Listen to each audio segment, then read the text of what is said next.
Tonight, first on 9, the brave young woman whose leg was broken by a road rage driver after a dispute in a McDonald's drive-through. A $400 slap in the face. Victorian household slugged with a massive power bill surge. A greedy mum going to jail for stealing $180,000 through Medicare. Not holding back, Paul Keating's brutal assessment of Labor's AUKUS submarine deal. The diet scientifically proven to slash the risk of heart disease. And Carlton robbed before the season's even begun. The Blues hoping it's not a bad omen. This is Melbourne's 9 News with Peter Hitchener. Good evening. A young woman stalked, run down and left for dead by an enraged driver says she's terrified knowing he's on the streets. Catherine Humphreys was targeted after she tried to protect a worker at Yarraville McDonald's. Crime reporter Lana Murphy. First, he struck her car. Then he mowed her down. Reliving this unprovoked attack haunts Catherine Humphreys. It was devastating. But the man behind the wheel is still out there. Not to be dramatic, but it's attempted murder. Here he is on the night of February 10, paying at a McDonald's drive-through after abusing a young female worker. 33-year-old Catherine was behind him in line and told him to move on. But when she left, he was waiting in a bus lane, following her for more than a kilometre, throwing objects at her car. As she turned into her Seddon Street, he cut her off. And when she got out, he ran her down. He looked me directly in the eyes and then drove into me. And I looked down and my leg was inverted. And I looked up and he was gone. Catherine says within seconds, nearby residents ran out to help her and called 000, but the enraged driver simply sped around her. He crossed into oncoming traffic and was last seen speeding towards Somerville Road. How scary is that to have someone so unhinged out there on the streets in our community? You know, we've got kids that walk around all the time. It wasn't even late, it was 9:30 at night. On a Friday night. The delivery driver underwent surgery on her snapped fibula and tibula, but it will be at least 3 months before she's physically cleared to work again. I'm terrified. My job is to drive. You know, like it's impacted my whole life. Lana Murphy, 9 News. Victorians are about to be hit with the biggest power bill increases in the country. Electricity prices for hundreds of thousands of homes will jump by 30% or more than $400. Heidi Murphy with the details. Julie Harrington is already trying to cut costs. We do keep careful. We try not to turn lights on too often. From July 1, it will only get tougher. Expect probably an annual price increase of around $426 a year. It makes me feel quite uneasy. Power bills to rise by 31% for 400,000 homes and 55,000 small businesses that are on the Victorian default offer. Other states told Today their bills will go up by around 20%. We are starting off a lower base in Victoria. We do have a lower electricity price to start with. The proposed default offer is a reference point for power companies. They set their own prices, meaning some may be lower. There are a number of other market offers underneath the Victorian default offer. So what I'd encourage consumers to do is to shop around. Eltham gin maker Chris Cameron is worried his bills will go up by thousands of dollars and there'll be no option but to pass it on. People that come in for a cocktail into our bar, they're going to be hit by our price increases. Our suppliers are all going to face the same issue, so they're going to be putting up their prices. The big hike is being called a failure. 4 years ago, Daniel Andrews promised Victorians that he would reduce power prices through a default market offer. Well, today, he's broken his promise. Those rates are set by the Essential Services Commission, an independent authority. The ESC is now asking for public feedback on its pricing proposal before a final decision is made in late May. It's unlikely the number will come down dramatically, but it also shouldn't go higher either. I'd be hopeful that we have seen the peak with energy price rises in Victoria. That's certainly been promised. But it's also the best way to cut power bills for families and businesses. It will save families $275 on average a year. As we bring back the SEC to cut power bills. I don't believe for a minute that the Andrews Labor government's SEC plans is anything more than a logo. Heidi Murphy, 9 News. A 69-year-old man has died in hospital after he was set alight during a fight just outside of Daylesford. He was airlifted from a property in Wheatsheaf yesterday morning following an alleged altercation with a 63-year-old man who was arrested by officers at the scene. Today, Stuart Lee was charged with murder and fronted the Ballarat Magistrates Court, where he was remanded in custody until June. An Endeavour Hills mother will be sent to jail for lodging hundreds of dodgy Medicare claims. The receptionist stole tens of thousands of dollars to fund her lavish lifestyle, and it isn't her first offence. Court reporter Penelope Leash. After pleading guilty to stealing nearly $200,000 from Medicare, Sarah Ward has 2 more days of freedom. Would you like to apologise to the taxpayers? Between March 2019 and April 2020, the medical receptionist lodged more than 1,600 false patient claims under her name and her husband's, pocketing more than $180,000, blindsiding her bosses and colleagues at a digestive clinic in Noble Park. Driving around in $150,000 vehicles, Gucci scarves, fancy shoes. But never in a million years did we think that this is what was going on. The discovery ripping their small workplace apart. People have left work, they've had to get new jobs. The mother of 2 has been accepted into a program allowing her 12-month-old to live in prison. Her sentence delayed until Friday after her defence put forward a report from a 3rd mental health expert, diagnosing Ms Ward with borderline personality disorder, which he says contributed to her offending. Judge Jeff Chettle will now take time to consider the psychiatrist's findings, asking her lawyer, "What do I make of this? Normal people don't steal money. That's where a lot of this gobbledygook goes." This isn't the first time Ms Ward's been caught rorting the system. In 2017, she was sentenced to a 12-month community corrections order for stealing nearly $30,000 while working at Cabrini Hospital. There's a difference to pleading guilty and there's a difference to doing something wrong and feeling remorseful, and I believe there is zero remorse. Penelope Leash, 9 News. A tragic development in the crash that shut down the heart of Carlton on Saturday. A 16-year-old girl has died from her injuries. She was a passenger in an Alfa Romeo that was struck by an oncoming Volkswagen on Lygon Street, causing it to spin out and hit 2 other pedestrians. An Essendon man has so far been charged with drug and dangerous driving offences. Paul Keating hit the nuclear button today, launching a fierce attack on Australia's AUKUS submarines deal. The former Labor Prime Minister rubbished the need for the vessels as Anthony Albanese sold the plan to our Pacific allies. Here's Charles Croucher. On a Fijian flyby, Anthony Albanese face-to-face with a Pacific partner. Thank you for your warm support and for confirming that you want a family-first approach to security.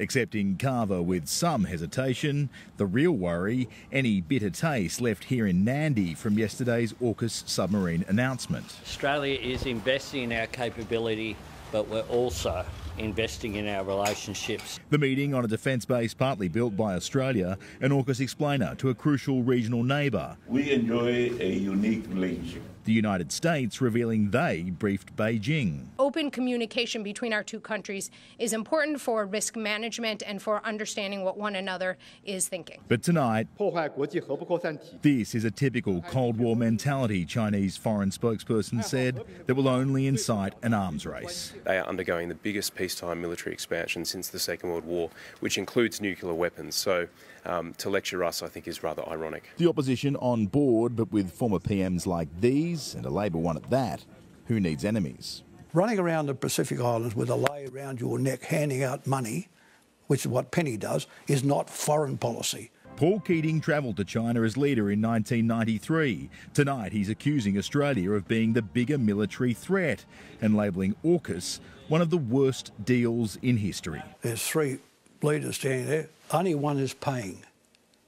Our bloke, Albo. This stop in Fiji is part of a mammoth diplomatic effort that began before the announcement and will continue for months to come. While back in Australia, the new AUKUS caucus got to work. It really does start today. Ministers joining the Premier in South Australia at the heart of what will eventually be Australia's submarine production line. This is going to be building the most complex machinery that is known to humanity. South Australia happy to accept the investment. The challenge tonight, how to pay for it. Our national interest demands that we do this. I don't want to see money ripped out of Army or Air Force or Navy to pay for the AUKUS deal. The Prime Minister returning home with a new pair of aviators courtesy of Joe Biden and a big task ahead. In Fiji, Charles Croucher, 9 News. And an American nuclear submarine has been docked at Perth's HMAS Stirling Naval Base. Live to Mark Burrows now. Mark, this will happen more and more. Well, Peter, US nuclear submarines are about to be a regular sight at naval bases around Australia. The USS Asheville, a nuclear-powered sub, is normally based in Guam. Right now, it's here at Perth at HMAS Stirling. Its visit dovetailing in with the announcement about the AUKUS deal.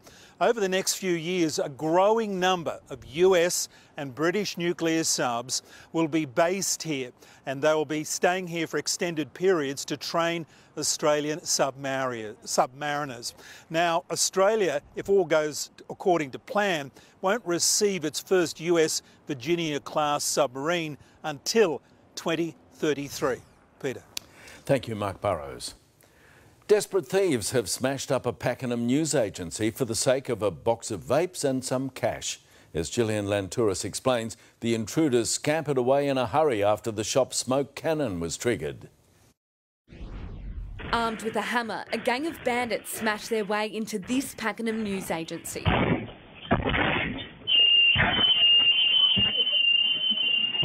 Concealing their identities with face masks and hoodies, the 7 thugs duck through the shattered glass of the Windermere Boulevard store around midnight. One makes a quick dash to the till and hands his accomplices a box of vapes, triggering a deafening sound and activating the fog cannon. It's very, very frustrating. The glass all over here and all the mess, my smoke alarm, it helped me a lot. Smoked out, the thieves made a bumbling getaway into 2 cars believed to have been stolen. Small business owner Sunny Singh has worked in the industry for 10 years. This is the 4th time he's been targeted. It's not good at all. What can I say? The attack lasted less than 2 minutes and the thieves only took off with a couple of $100 worth of cash and stock. But the cost to repair the damage will be around $7,000 out of Mr. Singh's pocket. Small business owners, they are nowadays after COVID, we're not making any money, so don't do this. No arrests have been made. Gillian Lantouris, 9 News. The Pentagon has declined to say whether it'll attempt to recover an unmanned aircraft forced into the Black Sea. A Russian fighter jet collided with the drone in an incident that the US labelled a brazen violation of international law. Lauren Tomasi reports. Vladimir Putin behind the controls of a flight simulator as America takes aim at his pilots in the real world. In a reckless and unprofessional manner, the actions speak for themselves. The US says its MQ-9 Reaper drone was conducting routine operations in international airspace south of Russian-annexed Crimea and over the Black Sea when 2 Russian Su-27 fighter jets intercepted. For 30 minutes, the Russian pilots toyed with the unmanned American aircraft, making 19 close passes and spraying fuel in the drone's path before one of the jets collided with its rear propeller, forcing the $48 million aircraft down. Because of the damage, we were in a position to have to essentially crash it into the Black Sea. The question is, was the intent, did it emanate from the cockpit or was it directed by somebody further up the chain of command? Hours after the collision, Russia's ambassador was summoned to Washington. He and the Kremlin outright denying Russian aircraft made any ill manoeuvre. There was no collision. We don't want any confrontation between the United States and the Russian Federation. It is another reckless act by President Putin and his military. And I want to tell Mr. Putin Stop this behaviour. This is a very worrying development, and Russia's got some explaining to do. While this incident threatens to increase already high tensions, US officials say the collision likely wasn't intentional. In the United States, Laura Tomasi, 9 News. Angry ratepayers have hit out at Yarra Council, claiming its new so-called bin tax is a way to force residents to pay for the hefty pay packets of more bureaucrats. As Adam Hegarty reports, they lost their fight at a heated town hall meeting. It's a tough sell at Yarra Council. It is an inherited problem, so I think that's really important to point out. When these are the words of a councillor. This council has pissed money up against the wall. They're trying to offload it onto the residents, and it's not acceptable. But those cheers became jeers at Richmond Town Hall. The vote, 6-4-3 against, for the so-called bin tax, and residents smell a rat. Yarra is the last council in this state to make this decision. Charging residents for waste pick-up separately circumvents a cap on rates. What it doesn't do is cut costs. They've got no idea about fiscal responsibility. They waste our ratepayers' money. They waste it. An argument residents make in two graphs. This is the increase in paid Yarra Council staff, albeit a slight decrease last year, to 828 employees. And this is how many more senior officers and executives it has, now more than 60. Then this sums it up. Yarra's employee costs, the analysis claims, equate to 83% of rates paid, well above the state average. Bloated, overstaffed, overgoverned, and full of a lot of people being paid a lot of money. The real test is whether the council lowers its rates to offset the new cost of bin collection, and no one's holding their breath. Sack the lot of them and start again. Adam Hegarty, 9 News. Champion hoop Jamie Carr is making good progress after a nasty fall at Flemington last Saturday. The Jockey Association has revealed she's now awake and speaking. Carr will be transferred to a ward at Royal Melbourne Hospital, where she'll continue her recovery. Now with sport, live from Olympic Park, Tony Jones. Thanks, Pete. I'll tell you in just a tick why we're at Olympic Park tonight, but of course the real focus is over the road at the MCG. The stage is set for tomorrow night's season opener between Richmond and Carlton. A crowd of around 90,000 expected, and Braden Ingram has got in early. And Tony, doesn't the G already look an absolute treat? Everything ready to go, and the first teams of the year have dropped. For the Tigers, well, they had a few players under injury cloud, but we will see them in action, including Dion Pressia and also Jaden Short. While over at the Blues, they've made a call on their ruck dilemma, and we'll see one of their favourite sons who hasn't played for more than 12 months. I'll have the full teams in sport. Thanks, Braden. Also coming up tonight, a son of a gun cleared for takeoff at the Bombers. Mayday, the Demons rocked by another big injury, and Ross turns on the charm ahead of his return to the coach's box. Well, Pete, as I said, we are here at Olympic Park.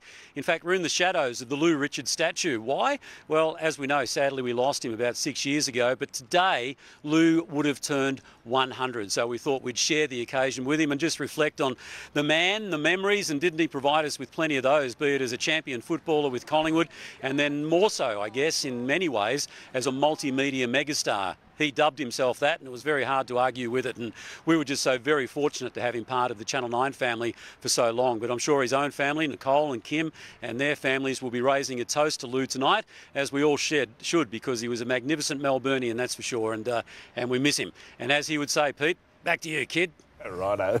Gosh, he was wonderful, wasn't he? Oh, Tony, yeah. That's brought back many memories. Thank you for that. Well, ahead in 9 News, where is Rosa? Fears for the missing Faulkner woman last seen on Sydney Road. Jail for the liar who claimed she was the victim of a sex trafficking ring. And a sweet treat for factory workers with 200 jobs locked in.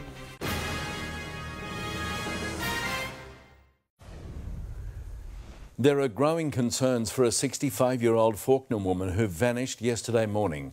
Rosa was seen getting out of a car at the corner of O'Hay Street and Sydney Road in Coburg at 11:30. She's 160 centimetres tall with olive skin and red curly hair. Victoria has the unwanted crown of Australia's MDMA capital, with researchers discovering almost 200 kilograms of the drug in our waterways. The Australian Criminal Intelligence Commission also found almost 900 kilograms of cocaine during wastewater analysis, as well as 480 kilograms of heroin. A British woman has been jailed for more than 8 years after falsely claiming she was the victim of a sex trafficking ring. The men she accused say their lives have been ruined. More from Brett McLeod. Eleanor Williams posted images on social media which she claimed showed evidence she'd been beaten, sexually assaulted and trafficked. It was all a lie, but one which devastated those she falsely accused. Well, I've tried ending my life over it. I've had a bond with my son. I've not been able to leave the house. I've not been able to go to work. She has gone to extraordinary lengths to create false accusations, including causing herself significant injury. Her wounds were real, but self-inflicted. She was caught on CCTV buying the hammer she used to hit herself. Another time she claimed she'd been forced into sex, security cameras showed her actually at a hotel and shopping. Williams lied that local business owner Mohammed Ramzan groomed her as a child to work in brothels. I'm not sure how my family and I are going to recover from this. The mud sticks, and I fear it may take some time. He was attacked and all this abuse, and it's taken us 3.5 years to get to this, for the truth to actually come out. Williams' fabrications tore the community of Barrow-in-Furness apart. There were public demonstrations targeting the local paper, the local Asian community and the police. A letter from Williams was read out to the court where she said she was devastated over what had happened and sorry for the trouble she'd caused, but incredibly didn't think she was guilty of any crime. For perverting the course of justice, she was sentenced to 8.5 years jail. No remorse and no explanation why. In London, Brett McLeod, 9 News. Minties now call Victoria home after the Allens factory north of Melbourne underwent a makeover. Millions in government funding means the Broadford site now produces 22,000 tonnes of lollies every year. Reid Butler with the story. Red frogs on the hop, racing from one conveyor belt to the next inside the Allens factory in Broadford, and it's a sugar rush for the senses. But now the manufacturing site's been supersized and there's a new player in town. Minties are an iconic lolly. On the packing line, we pack 1,750 minties a minute, and we're averaging between 8 to 10 tonne of minties a day. It's a complex process. The raw material is rolled, folded, squeezed and massaged. It goes through rope sizes, which gives us a nice, smooth, consistent stream of product that we then send through the wrapper. Then robotic arms move the trays and prepare the minties for packing. This is all thanks to a $12 million upgrade at the Allens factory as part of the government's Regional Jobs Fund. We know that this part of the world has a huge reputation for food manufacturing. We've been really pleased to support it. Minties had been manufactured in New Zealand, but the upgrade means Victoria's now home to the treat that's been a favourite for 100 years. 20 new staff have also been hired. Workers even get to taste test at least once a week. As a result of the expansion, Allens will produce an additional 2,000 tonnes of lollies every single year, bringing the total to 22,000. And that makes Victoria the sweetest state of all. Reid Butler, 9 News. Isn't it just? Well, Lavinia's along now, and the spell of autumn weather, just glorious, Lavinia. It is, Pete. March weather can be pretty special, and that's certainly the case right now. The southerly winds kept it cooler in the city. It only reached 23, but those cooler winds didn't reach our northern suburbs, and they warmed up into the 30s. There's a broad area of extreme heat sitting right over the country now. The areas in purple have climbed above 39 degrees, and the hot air will extend further east over the next couple of days. It'll push into Victoria on Saturday, and it could deliver record-breaking heat for a Melbourne AFL match, along with a day of extreme fire danger. I'll have more on that later in the bulletin, Pete. OK, thank you, Lavinia. When Melbourne's 9 News returns, cold case murder charge. A man to front court over a Geelong woman's death more than 30 years ago. the simple and tasty diet slashing the risk of heart disease. And a daredevil pilot proves you don't really need a runway. 9 News, brought to you by BMW I, performance redefined.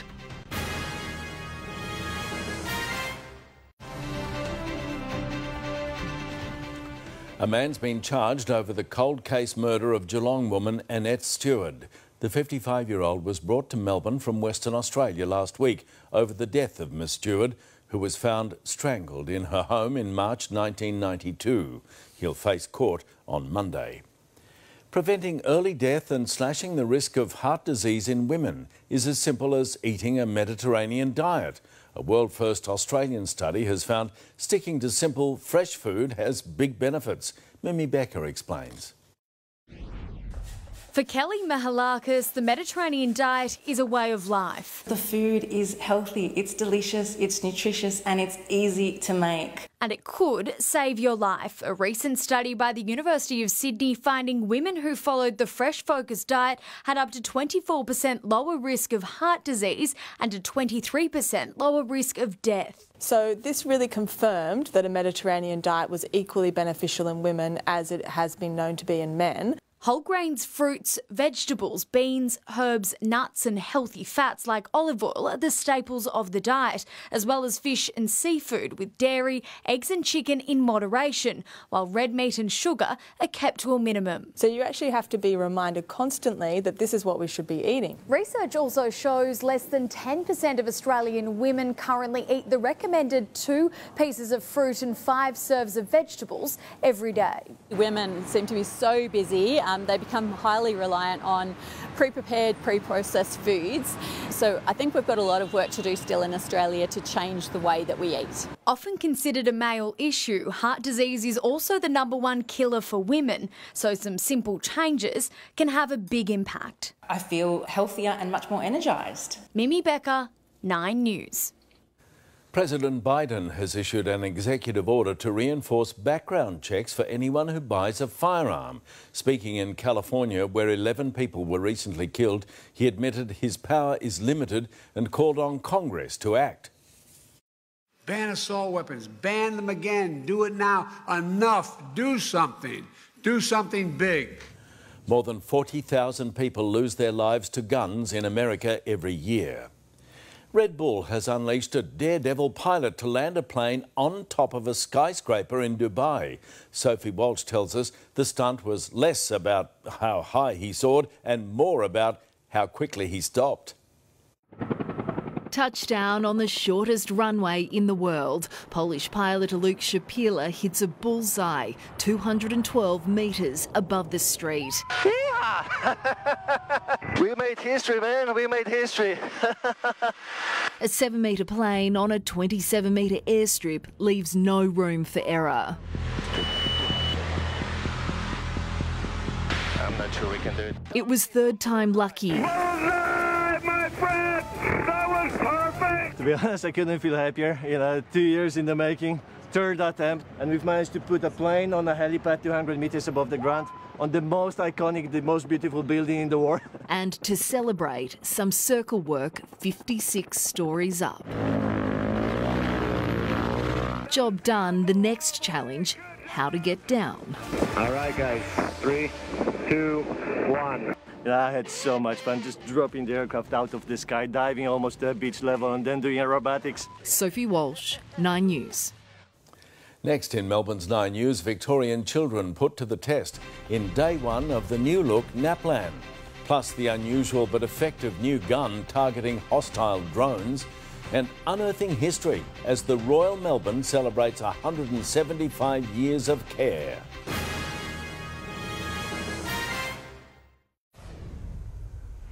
$300,000 students across Victoria kicked off their annual NAPLAN testing today. Changes have been introduced this year to help track progress over time, as well as bringing the tests forward by several months. That is for us to be able to get the results out into classrooms sooner so that teachers can address the needs of the kids based on the results that they're getting, and also for parents to have those results in their hands earlier The majority of tests are now done online, measuring numeracy, reading, writing and spelling. The share market has rallied after giving back more than 6 weeks' worth of gains. Finance reporter Chris Kohler. After losing 300 points in 3 days, the Australian share market finally clawed back some ground. Banks helped push the ASX 60 points higher today. BHP also rose. The Australian dollar pushed higher, briefly topping 67 US cents before slipping back. It'll also buy 62 euro cents and a touch under 55 British pence. And commodity prices have been in the spotlight. Oil has dropped sharply, signalling better news ahead for drivers. It's now well below $80 US a barrel. And the problems in the US banking system has sent the gold price higher.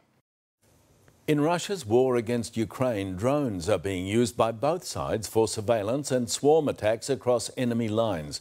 There are now calls for our drone defences to be bolstered as China advances its air capabilities. Reese D'Alessandro has more. In the fight against Russian invasion, a technical takedown by Ukrainian troops. Thanks to this anti-drone gun, the soldier says, we've managed to tackle the drone. It's one of dozens of combat videos posted online featuring cheap, off-the-shelf products. What you're seeing is a taste of things to come in terms of warfare, where you'll see swarms of these drones, and by swarms I mean thousands. China is leading the charge, responsible for 36% of global drone research, according to the Strategic Policy Institute. That's followed by the United States on 10%, Italy, India and the UK. They're putting on drone displays. You're seeing the Chinese developing sophisticated algorithms, artificial intelligence on how to use drones in swarms. More recently, scientists from China's Zhejiang University unveiling a swarm capable of tracking a human and moving through dense forest. Like any technology, once you let the genie out of the bottle, it tends to grow really quickly. Oleg Vornik is CEO of Australian company Drone Shield, specialising in anti-drone devices capable of detecting and jamming enemy drones. We sell to dozens of European countries, and in fact, our technology has been used in Ukraine on the Ukrainian side since the start of the war. It's well past time that we start to get serious about investing in these sorts of systems. The federal government is set to respond to its Defence Strategic Review next month. It was commissioned to ensure Australia's defence capabilities are fit for purpose and can meet the challenges of a changing strategic environment. Our future investments will be guided by the Defence Strategic Review. The Australian government needs to be willing to try something new. Reese D'Alessandro, 9 News. The Royal Melbourne Hospital has celebrated its 175th anniversary with a Scrubs choir performance and the opening of a time capsule that's been sealed since 2010. Neurologist Professor Stephen Davis first started at the RMH 50 years ago and says it's been a fixture throughout so much of Melbourne's story. I was an intern here in 1973. There were still ashtrays next to patients' beds. There was basically no treatment for stroke, which is my area of interest. The advances in every aspect of medicine have just been enormous. The Royal Melbourne was Victoria's first public hospital and started as a 10-bed facility in a 2-storey cottage. Now returning with sport from Olympic Park, Tony Jones. Thanks, Pete. Hello again. Well, as we mentioned earlier, I thought it might be nice to bring you the sport tonight from the statue of our little mate Lou Richards, who would have today turned 100. And I'm quite sure his Magpies are in pretty good hands these days. Craig McRae today channeling a bit of Lee Matthews. Also tonight, the Demons injury list grows. The latest March casualty is May. And across the road from here, Rod's tribute to Ange.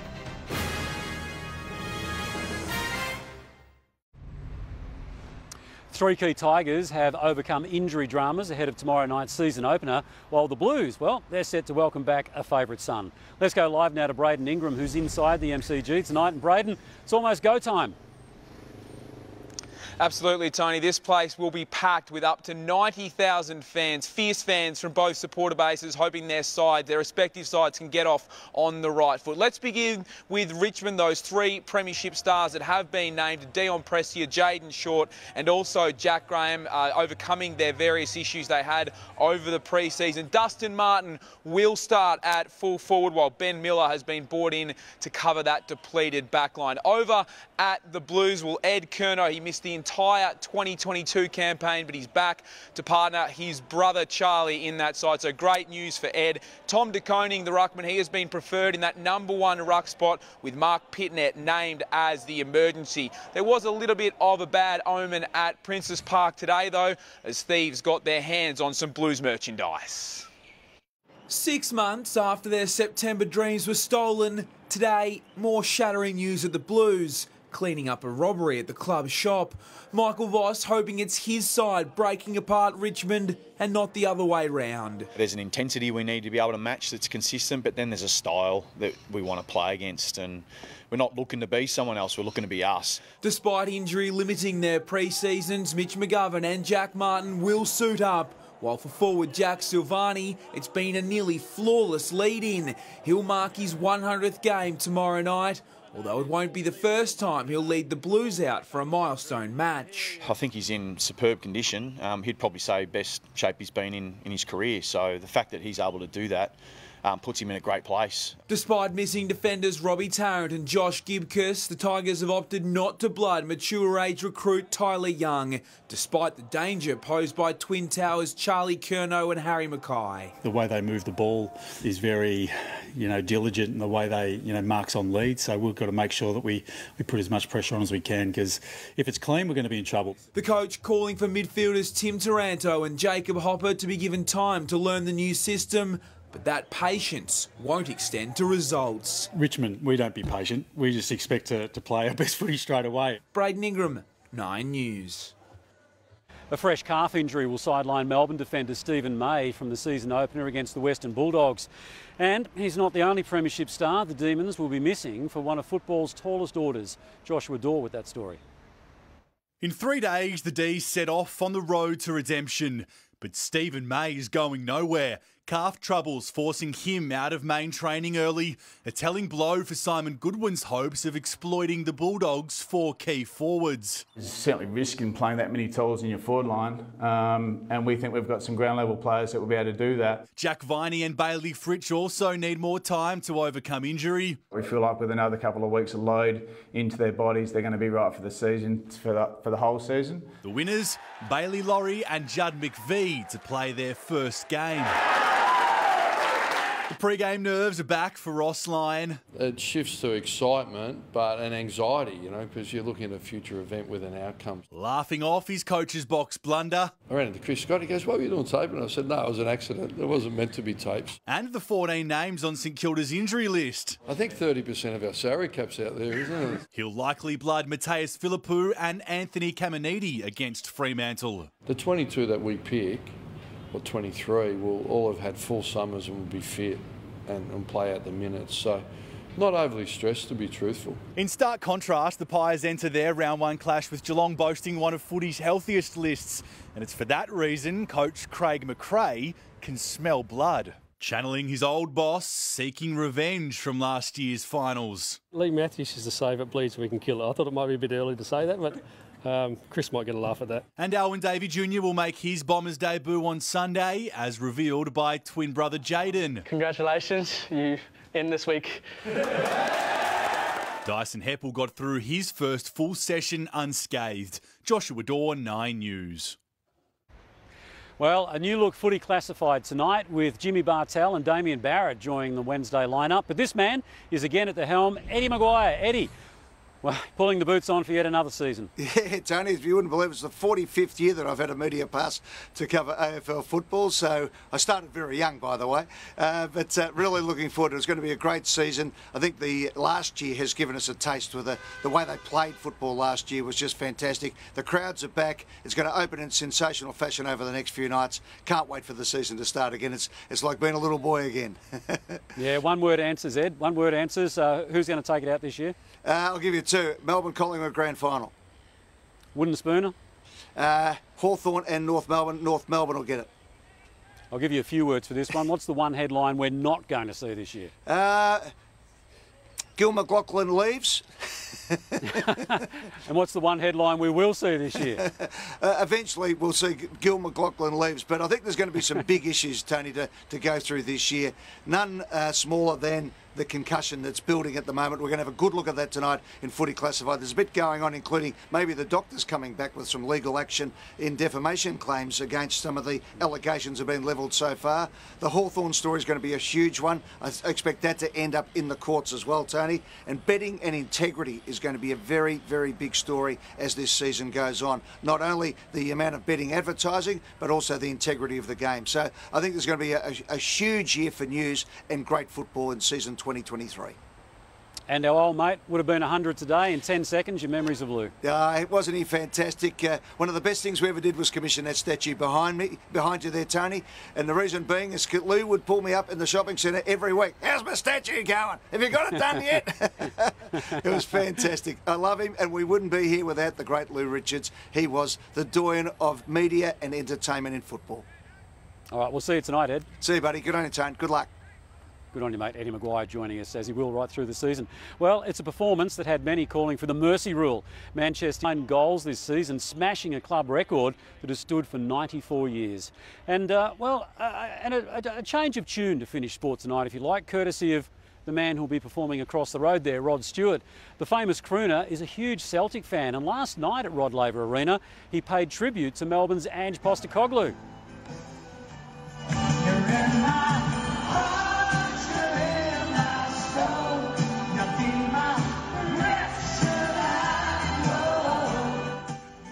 Wow, that's great. Celtic, of course, on track to win the Scottish Premiership again this season, currently 9 points clear of the Rangers. And again, on what would have been his 100th birthday, Lou Richards, who really is, Pete, the oldest man in this precinct other than Rod Stewart. That's true, isn't it? And how fantastic he was. Oh, we miss him. Thank you, Tony. Well, Lavinia's here now. We're getting some lovely mild nights as well as warm days, Lavinia. Oh, Pete, in the words of Rod Stewart, tonight's the night. It'll be a beautiful, mild evening. The city's only forecast to drop to 17 degrees. And if last night's anything to go by, we can expect another stunning sunset in about half an hour. I'll have tomorrow's forecast next.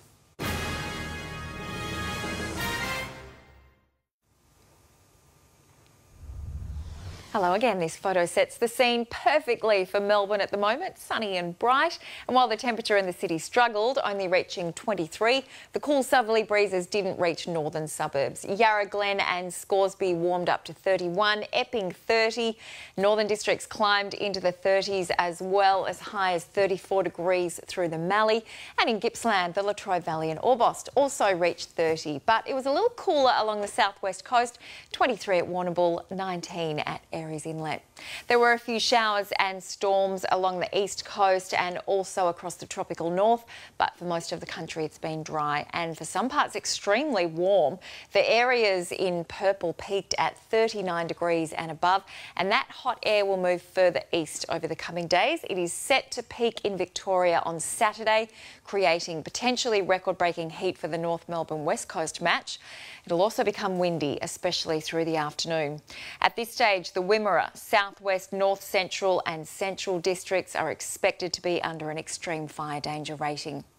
Tomorrow, Alice Springs is heading for 40 degrees. Its March average is 33, and it'll be a hot day for our eastern capitals. Sydney's forecast to be 10 degrees warmer than average, 35. It should be 6 degrees higher than average in Brisbane, also 35, and 5 higher in Canberra as it heads to 30. Hobart can expect a cooler day though, 21 and windy with a light shower or two. Mild conditions further west, 25 in Adelaide, 27 in Perth. And it'll be mild across most of Victoria tonight, with minimums in the mid to high teens, but cooler through the southwest. Warrnambool and Hamilton are forecast to drop to 13 before reaching 22. Gippsland should warm up into the mid to high 20s, and it'll reach the low 30s through the far north. A cold front that's passing Tasmania will push in a few light showers along the coast. It'll also whip up windy conditions across Bass Strait with strong wind warnings in place. Melbourne is also in for a mild night with most spots set to dip to 15, 16 or 17. Then it'll be mostly sunny during the day with maximums ranging from 25 at Rosebud to 29 at Melton and Epping. And southeastern suburbs could get a shower or two tomorrow night. Geelong could get a sprinkle from that around 5 p.m. and after an overnight low of 15, it's heading for 27 with gusty westerly winds. The city is expected to climb from 17 to 28, mostly sunny, and the winds won't be quite as strong but still fresher than today. Winds will ease on Friday and morning cloud will break up in the afternoon, 24 degrees. Hot and windy on Saturday, 34. Then a beautiful night to head out, only expected to dip to 18. But it'll be cooler on Sunday, 24, 20 degrees on Monday, 24 on Tuesday, 23 on Wednesday. It'll be a lovely mild autumn night across Melbourne, a low of just 17 degrees. Then under mostly sunny skies, it should warm up to 28 tomorrow, but windier than today, Pete. OK, thank you, Lavinia. And Melbourne, that's what's news this Wednesday. Ali's next with a current affair. Enjoy your evening and good night.